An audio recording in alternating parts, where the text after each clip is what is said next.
Ito ang ating dapat abangan ngayong Lunes September 2. At dito nga sa ating pagpapatuloy ng FPJ Batang Quiapo. Dahil nga binalak ng mga Red Phoenix na patayin etong si Ramon Montenegro ay siya namang gumanti ito at pinahanap nga niya ang mga Red Phoenix.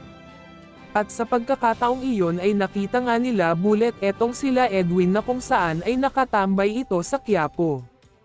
At sa puntong yun ay nagkapalitan sila ng mga putok, Red Phoenix laban sa mga tauhan ni Ramon Montenegro, at dahil nga mas marami ang mga tauhan ni Ramon ay nagdesisyon etong sila Kidlat na kung saan ay maghiwa-hiwalay na lang sila, at sa pagkakataong iyon ay nagpapatrolya etong si Mando at Rigor na kung saan ay nasalubong nila ang mga batang tondo, kaya naman wala na silang magawa kundi sumuko na lang sa kapulisan.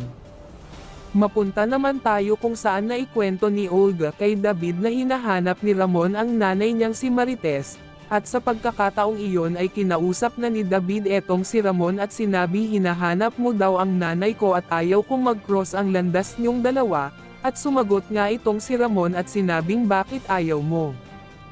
At mapunta naman tayo kay Olga kung saan planado niya na ang pagpaslang kay Marites dahil nga alam niya kung saan nakapwesto etong si Marites ay uunahan niya na itong si Ramon na matagpuan ito para makabawi na rin siya sa mga nangyari sa kanyang mga anak.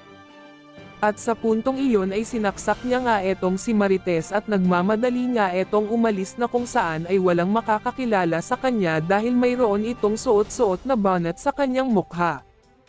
Kaya naman hindi siya makikilala ngunit meron ngang pinadalang tauhan etong si Ramon para magmasid kay Marites, kaya naman nakapag-report agad ito kay Ramon at sinabing nasaksak si Marites, at doon nga ay sinundan niya etong si Olga hanggang sa tinanggal niya ang kanyang bonnet kaya naman kitang-kita siya ng tauhang pinadala ni Ramon. At mapunta naman tayo kay Divina at Tanggol na kung saan ay pinaranas na nga ni Divina ang marangyang buhay kay Tanggol, at sa pagkakataong iyon ay sumakay nga sila ng chopper upang libutin ang mga ari-arian nitong si Divina at doon nga ay namangha etong si Tanggol dahil sa lapad ng mga ari-arian nito kaya naman sinabi ni Divina kay Tanggol na makakabili rin si Tanggol ng mga ari-arian mas higit pa dito sa nakikita niya.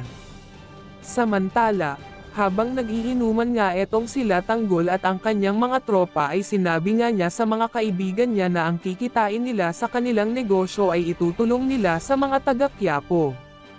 Mapunta naman tayo kung saan nakahanap na nga etong si Divina ng bibili ng kanilang Star of Venus, at sa puntong iyon ay nakipagkita nga sila kasama sila Tanggol, at doon nga ay pinakita na nga ni Divina ang Star of Venus kung saan ay namangha ang kanilang buyer na kung saan ay sinabi nga niya kina Divina at Tanggol na kulang ang dala niyang pera, kung kaya para nahalata na ni Tanggol na parang iniisahan lanang sila ng kanilang buyer.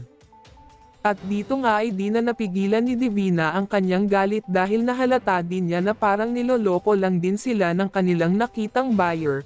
At doon nga ay agad din namang may dumating na mga pulis at agad din naisip nila Tanggol na na-set up sila, at tila mabilis ang kamay ng kanilang buyer dahil bigla niyang naagawan ng baril itong si Divina kung kaya na hostage itong si Divina at walang magawa itong sila Tanggol kundi ibaba ang kanilang mga baril.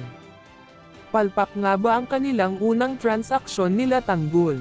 O set up lang kaya ito ni Divina? Ano sa tingin nyo?